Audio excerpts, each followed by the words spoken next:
Welcome back to the show, everybody. We got some straight fire for you today. It appears that Consensys and Joseph Lubin have got more trouble, and it's not ETHgate this time. We'll talk about it. We've also got Judge Torres unsealing some emails, are we? We'll tell you which ones and take a look at them. And Hester Peirce and crypto regs on this year. It looks a little dark on her end. We'll talk about that too. You'll actually hear from her. World Bank points to a price set for XRP maybe? Well, how about this notion? XRP Ledger is a public good. Don't believe me when I say it. You'll get to hear David Schwartz say it. Somebody roll that beautiful intro.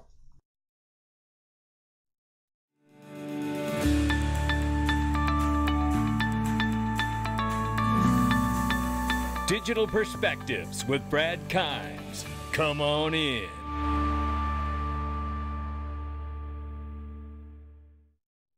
Welcome back to the show, everybody. Sorry for the little click I had wrong there, getting the intro started this morning. I am a professional. Stand back, everyone. February 4th, 2022. It's $1.746 trillion market cap. Good morning, everybody.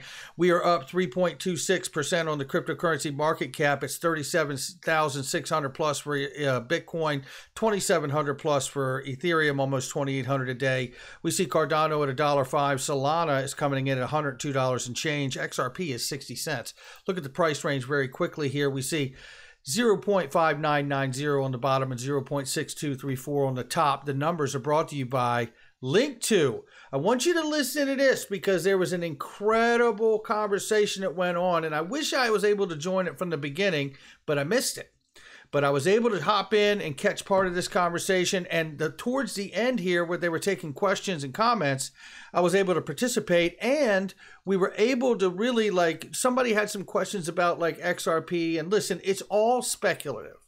But we wanted to give some facts and some information because, look, whether we're talking about life, we're talking about business, we're talking about relationships, we're talking about investments, what are we really talking about? We're talking about odds. What are the odds that it's going to work out? The investment, life event, life choice, work choice, whatever it is. It comes down to being able to really look at the odds of something. And look, there's still no guarantee in any of that either, but that's really where we're at here. And what we were really offering here in this particular clip from Nick Burafedo from Link2 at link2.com, you know, it's private investing made simple. Check out the link in the description and comment section. You can get Link2 if you refer a friend, and your friend could get Link2. So make sure you check them out and all the great products they have if you're an accredited investor. And if not, sign up anyway. Take a listen to this. This is about Ripple and the strength that they have as a company, as well as the power of being able to analyze what exactly we're looking at with XRP itself. And just take a listen. Let's not forget, Ripple picked the toughest use case in the digital asset space over anyone, and that's why it's taken the longest. And in years to come, the people who don't see it today or who didn't believe it today will look back and say, oh, that makes sense because they didn't take the time to do their own research and understand what Ripple is actually doing. And it'll be clear. There's a lot of things that have happened over the years that we've looked back and say, wow, that made sense, but it didn't make sense at the time.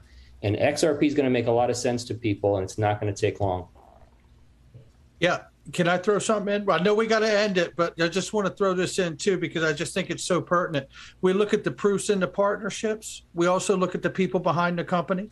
Look at the board of Ripple and understand how many people from the U.S. Treasury are there. That's not a mistake. Then also look at the note, the note conversation. We always talk about the Howey test with the SEC case.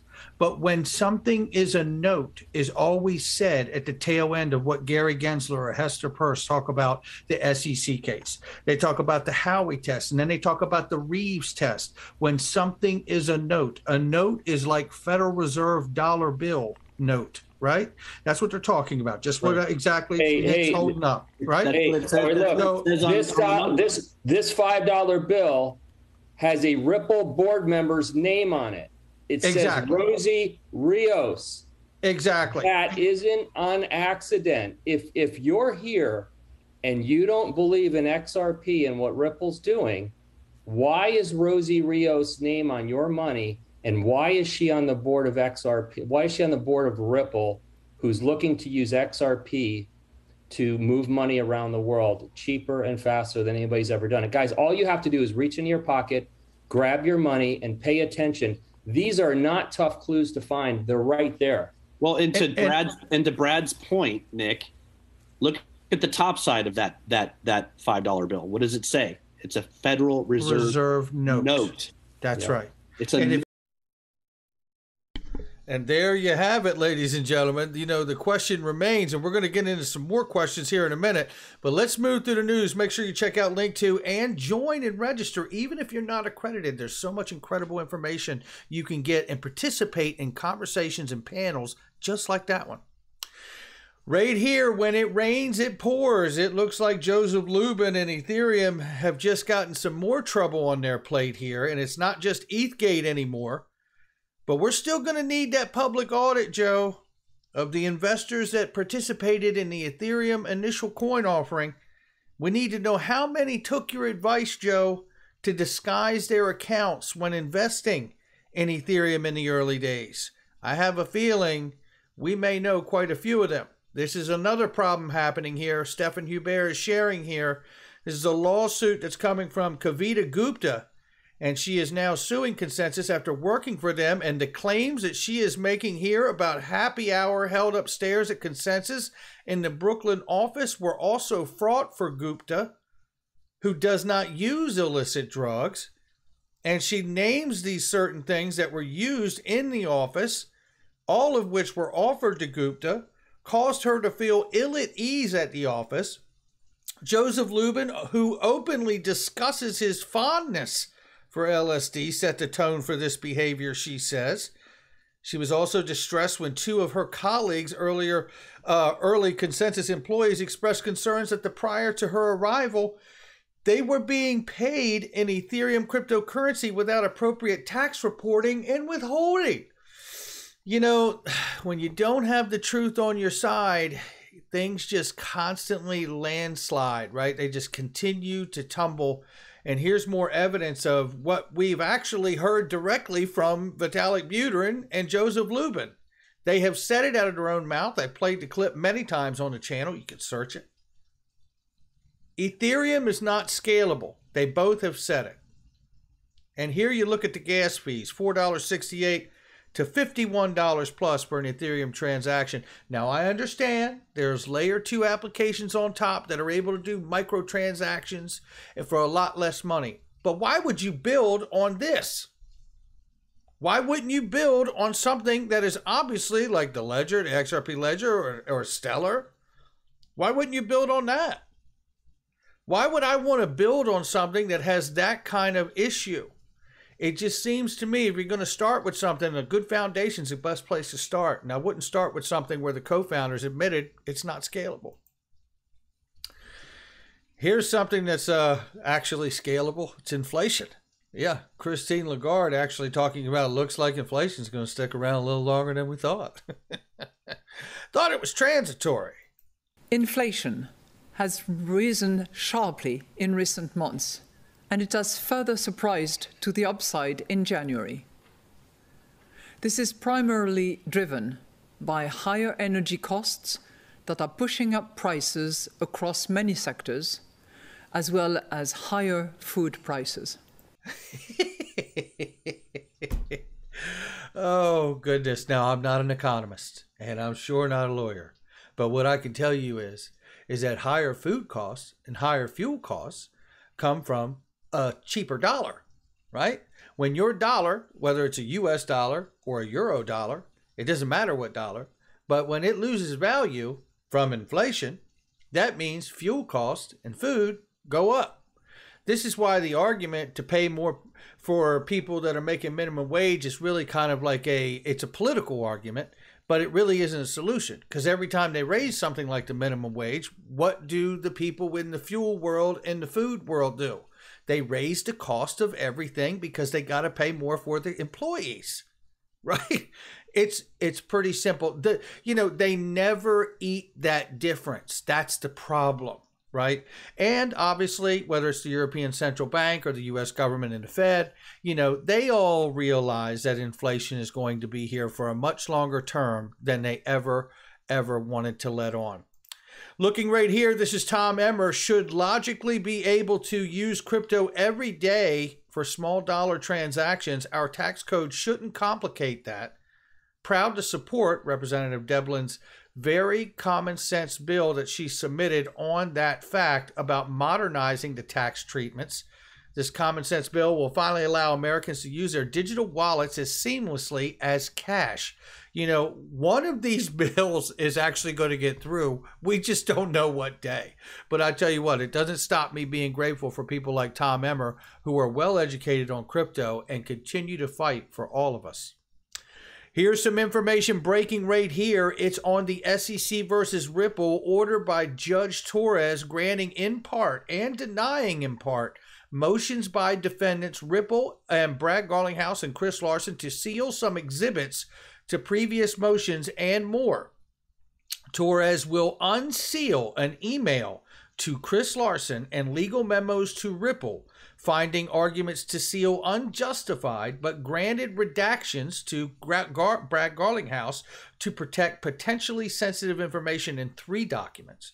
She also ordered public releases of documents filed by both sides under seal, anticipating motions to seal from other side that never came. Lastly, Torres will allow Ripple a surreply to the SEC's memorandum of law in support of the motion to strike the fair notice defense. So there you have that. Let's take a look at this, because I tell you, these...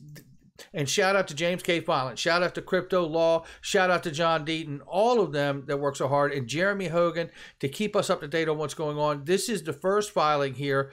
I'm not going to read all of this to you because I don't see anything in here that looks damning at all, to be honest with you. It looks like a regular professional letter between him and a lawyer here. It just doesn't look like anything of a smoking gun of any sort. So I'm not going to fool with it. And I'm going to just tell you that. And then here's what else we're going to do. So let me go back to this. Sorry about that. Let me go back to this because this is the second one. And I'll move through this very quickly too. Let's see here. It talks about Swift and XRP and MoneyGram. It talks about everything's going great. He's responding to people that are asking about XRP price and the release of XRP onto the market and things of that nature. Chris answers very openly. There's really no smoking gun at all in any of these that I can see. If somebody else sees something, feel more than free to share it and tag me. I will take a look at it. And then there's this one right here where you could point to one particular point or a section here. I guess somebody could try to take issue with, where it talks about our objective is to build liquidity for digital asset XRP so banks and payment providers can use it to significantly lower costs of their cross-border payments. Someone could try to make the argument there, obviously, that is the company trying to, have an expectation of profits behind Ripple, right? How they could claim it's a security there. The problem with that is that XRP operates like currency.